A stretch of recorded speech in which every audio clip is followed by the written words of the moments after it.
بسم اللہ الرحمن الرحیم۔ السلام علیکم، آپ دیکھ رہے ہیں الف نیوز اور میں ہوں آپ کے ساتھ ماجد علی۔ شامل کرتے ہیں آج کی ون لائن ہیڈ لائنز۔ شمالی کوریا نے جنوبی کوریا کو بڑی دھمکی دے دی۔ شمالی کوریا کے رہنما کم جونگ ان نے کہا ہے کہ جنوبی کوریا ہماری سیکیورٹی اور قومی اقتدار اعلیٰ کے لیے خطرہ بنے گا تو ہم اسے تباہ کرنے میں ایک لمحہ بھی نہیں سوچیں گے۔ فرانس پریس کی رپورٹ کے مطابق شمالی کوریا کے رہنما کم جونگ ان نے اس ملک کے ہتھیار سازی کی سب سے بڑی فیکٹری کے دورے کے موقع پر جنوبی کوریا کو پیانگ یانگ کا سب سے بڑا دشمن قرار دیا اور کہا کہ اپنے دفاع کے لیے فوجی صلاحیتوں کو مضبوط بنانا اور نیوکلیر ڈیٹرنس ترجیحات میں شامل ہونا چاہیے۔ کم جونگ ان نے تاکید کے ساتھ کہا کہ جنوبی کوریا کے اقدامات نے علاقے کے ممالک کے مفادات کو خطرے میں ڈال دیا ہے۔ یوکرین میں فوجی آپریشن جاری رہے گا، روسی وزیر دفاع نے خبردار کر دیا۔ روس کے وزیر دفاع شویگو نے کہا ہے کہ روسی فوج یوکرینی فوج کی جنگی صلاحیتوں کو کم کرنے کے لیے اپنی فوجی کارروائیاں جاری رکھے گی۔ یوکرین جنگ کو 30 مہینے گزر رہے ہیں، تاہم یوکرین کے لیے مغربی ممالک کے اسلحے کی سپلائی جاری ہے۔ مغربی ممالک بالخصوص امریکہ نے روس پر پابندیاں بڑھا کر اور کیف کو جدید ترین ہتھیار فراہم کر کے نہ صرف یوکرین جنگ ختم کرنے کے سلسلے میں کوئی قدم نہیں اٹھایا بلکہ پہلے سے زیادہ جنگ کی آگ بھڑکا رہا ہے۔ اسرائیلی میڈیا نے اسرائیلی وزیر اعظم نیتن یاہو کو درپیش پارٹی بغاوت کا انکشاف کیا ہے۔ تفصیلات کے مطابق اسرائیلی میڈیا نے رپورٹ کیا ہے کہ وزیر اعظم نیتن یاہو کو خدشہ ہے کہ ان کی لیکود پارٹی میں مایوسی بڑھ رہی ہے، جس کی وجہ سے وہ اپوزیشن کے ساتھ مل کر انہیں ہٹانے کی مشترکہ کوشش کر سکتے ہیں۔ اسرائیل سے تعلقات آزاد فلسطینی ریاست کے قیام سے مشروط ہیں۔ برطانیہ میں سعودی سفیر کا اہم بیان سامنے آ گیا۔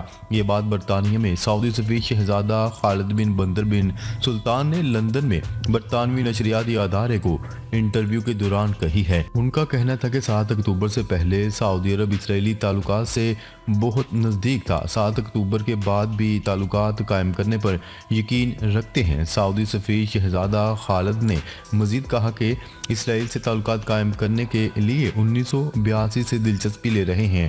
ان کا مزید کہنا تھا کہ اسرائیل ایک حقیقت ہے جس کے ساتھ رہنا ہے، مگر فلسطینی ریاست کے قیام کے بغیر تعلقات ناممکن ہیں۔ سلامتی کونسل حوثی حملوں کے خلاف امریکی قرارداد پر آج ووٹنگ متوقع۔ اقوام متحدہ کی سلامتی کونسل میں امریکہ کی درخواست پر بحیرہ احمر میں یمنی حوثیوں کے بحری جہازوں پر حملوں کے خلاف مذمتی قرارداد پر آج ووٹنگ متوقع ہے۔ اسرائیلی میڈیا کی رپورٹ کے مطابق امریکی قرارداد کے متن میں کہا گیا ہے کہ بحیرہ احمر میں حوثیوں کے حملے عالمی تجارت میں رکاوٹ ڈال رہے ہیں۔ امریکی قرارداد کے متن میں کہا گیا ہے کہ بحیرہ احمر میں حوثیوں کے حملے علاقائی امن و سلامتی کو نقصان پہنچا رہے ہیں۔ سوشل میڈیا بھارتی مہم مالدیپ کے صدر نے چین سے مدد مانگ لی۔ بھارتیوں کی جانب سے سوشل میڈیا پر بائیکاٹ مالدیپ کا ٹرینڈ گردش کرنے پر مالدیپ کے نومنتخب صدر محمد میزو نے چین سے مدد مانگ لی۔ غیر ملکی میڈیا کی رپورٹس کے مطابق مالدیپ کے نومنتخب صدر محمد میزو نے 5 روزہ دورہ چین کے دوسرے روز چینی صوبے فوجیان میں مالدیپ بزنس فورم سے خطاب کرتے ہوئے اپیل کی ہے کہ وہ زیادہ سے زیادہ شہریوں کو سیاحت کی خاطر مالدیپ بھیجے۔ امریکی وزیر دفاع کو کینسر کی تشخیص، صدر جو بائیڈن 2 ہفتے تک لا علم رہے۔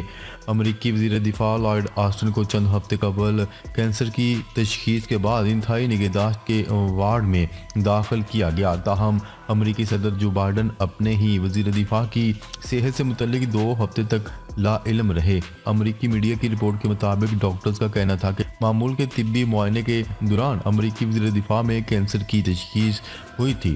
22 دسمبر کو امریکی وزیر دفاع کی سرجری ہوئی اور اگلے دن وہ گھر چلے گئے۔ پاکستان کا اسرائیلی مظالم کے خلاف جنوبی افریقہ کے عالمی عدالت انصاف جانے کا خیر مقدم۔ پاکستان نے جنوبی افریقہ کی جانب سے فلسطینیوں پر اسرائیلی مظالم کے خلاف عالمی عدالت انصاف سے رجوع کرنے کے اقدام کا خیر مقدم کر دیا۔ اقوام متحدہ کی جنرل اسمبلی میں خطاب کرتے ہوئے پاکستان کے قائم مقام مستقل مندوب عثمان جدون کا کہنا تھا کہ پاکستان اسرائیل کے خلاف جنوبی افریقہ کے عالمی عدالت انصاف میں جانے کا خیر مقدم کرتا ہے۔ 5 دہائیوں بعد چاند پر اترنے کے لیے بھیجا گیا امریکی مشن ناکام۔ یہ مشن امریکہ کے سرکاری خلائی ادارے ناسا کی سرپرستی میں ایک نجی کمپنی نے 8 جنوری کو روانہ کیا تھا۔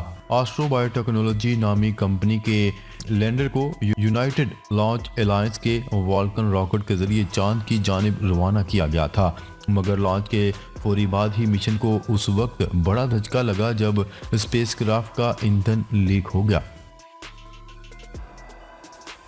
عمران خان عام انتخابات 2024 سے مکمل طور پر باہر ہو گئے۔ الیکشن ٹریبیونل نے لاہور NA 122 اور میاں والی حلقہ 89 سے عمران خان کے کاغذات مسترد ہونے کے خلاف اپیل خارج کر دی، جس کے بعد فی الوقت عمران خان عام انتخابات سے باہر ہو گئے۔ لاہور ہائی کورٹ کے انتخابی ٹریبیونل کے جسٹس طارق ندیم نے فیصلہ سناتے ہوئے لاہور کے حلقہ NA 122 سے بانی PTI عمران خان کے کاغذات مسترد کرنے کے خلاف اپیل خارج کر دی۔ پشاور ہائی کورٹ نے PTI کا بلے کا انتخابی نشان بحال کر دیا۔ پشاور ہائی کورٹ نے PTI انٹرا پارٹی الیکشن اور انتخابی نشان کیس پر سماعت پر دلائل سننے کے بعد الیکشن کمیشن کا فیصلہ کالعدم قرار دے دیا، جس کے بعد PTI کو بلے کا انتخابی نشان واپس مل گیا۔ کیس کی سماعت پشاور ہائی کورٹ کے جسٹس اعجاز انور اور جسٹس سعید ارشد علی پر مشتمل 2 رکنی بینچ نے کی، جس میں تحریک انصاف کے انٹرا پارٹی الیکشن پر اعتراض کرنے والے فریقین کے وکلاء نے دلائل دیے۔ قبل ازیں PTI اور الیکشن کمیشن کے وکلاء نے گزشتہ روز اپنے دلائل مکمل کر لیے تھے۔ ایکواڈور میں بدنام زمانہ گینگسٹر کے جیل سے فرار پر ملک میں ایمرجنسی نافذ۔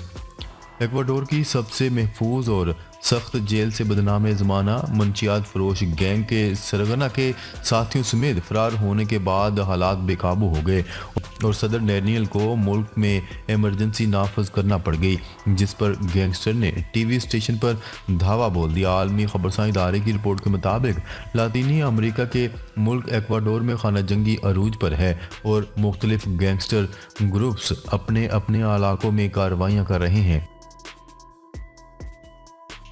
سان فرانسسکو خالصتان کے حامی ہزاروں سکھوں کا بھارتی قونصلیٹ کے باہر مظاہرہ۔ خالصتان کے حامی گروپ سکھ فار جسٹس نے ریفرینڈم سے قبل سیاسی سرگرمیوں کا آغاز کر دیا۔ تفصیلات کے مطابق امریکی ریاست کیلیفورنیا کے شہر سان فرانسسکو میں 28 جنوری کو خالصتان کی آزادی کے لیے منعقد ہونے والے ریفرینڈم کے سلسلے میں سکھ فار جسٹس نے سیاسی سرگرمیوں کا آغاز کر دیا۔ حماس کی قیادت کو نشانہ بنانے کے لیے غزہ میں اسرائیل کا خصوصی فوجی آپریشن۔ اسرائیلی وزیر دفاع نے منگل کے روز امریکی وزیر خارجہ اینتھنی بلنکن کو کہا ہے کہ فوج جنوبی غزہ کی پٹی میں خان یونس میں اپنی کارروائیاں تیز کرے گی۔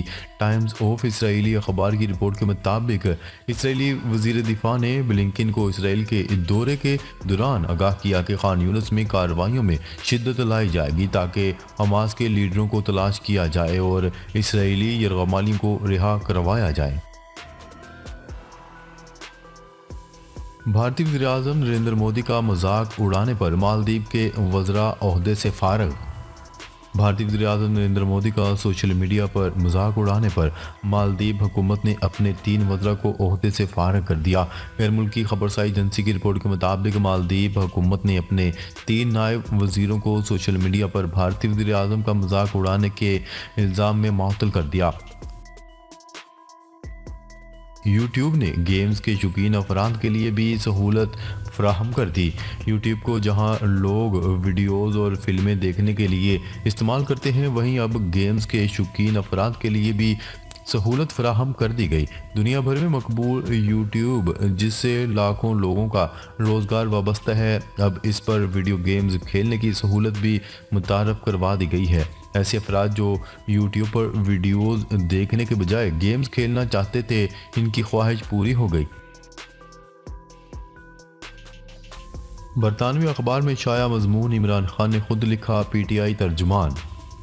تحریک انصاف کے ترجمان نے کہا ہے کہ دی اکانومسٹ میں شائع مضمون بانی P T I Imran Khan نے خود لکھا ہے۔ ایک بیان میں ترجمان پی ٹی آئی نے کہا کہ بانی پی ٹی آئی کے دی اکانومسٹ میں چھپے مضمون پر چلنے والی خبریں حقائق کے برعکس ہیں۔ برطانوی اخبار میں چھپے آرٹیکل پر حقائق کو درست انداز میں پیش نہیں کیا جا رہا۔ آرٹیکل بانی پی ٹی آئی نے تحریر کیا ہے۔ ترجمان کے مطابق بانی پی ٹی آئی کا دی اکانومسٹ میں چھاپا آرٹیکل آرٹیفیشل انٹیلیجنس کے ذریعے نہیں لکھا گیا۔ واضح رہے کہ گزشتہ روز نگراں وزیر اطلاعات مرتضی سولنکی نے کہا تھا کہ آرٹیکل آرٹیفیشل انٹیلیجنس کے ذریعے لکھا گیا ہے۔ یورپی یونین نے پاکستان کا جی ایس پی پلس سٹیٹس 2027 تک بڑھا دیا۔ یورپی یونین کی سفیر نے کراچی کی تاجر برادری پر زور دیا ہے کہ وہ یورپی یونین کو اپنی برآمدات کے دائرہ کار کو وسیع اور متنوع بنائے تاکہ پاکستان یورپی یونین کے جی ایس پی پلس سٹیٹس کا زیادہ سے زیادہ فائدہ اٹھا سکے، جسے حال ہی میں 2027 تک مزید 4 سال کے لیے بڑھا دیا گیا ہے۔ ان خیالات کا اظہار انہوں نے Karachi chamber of commerce and industry کے دورے کے موقع پر اجلاس سے خطاب کرتے ہوئے کیا۔ ناظرین، اب تک کے لیے اتنا ہی۔ مزید خبریں لے کر بہت جلد آپ کی خدمت میں حاضر ہوں گے۔ تب تک کے لیے اپنا خیال رکھیے گا۔ اللہ نگہبان۔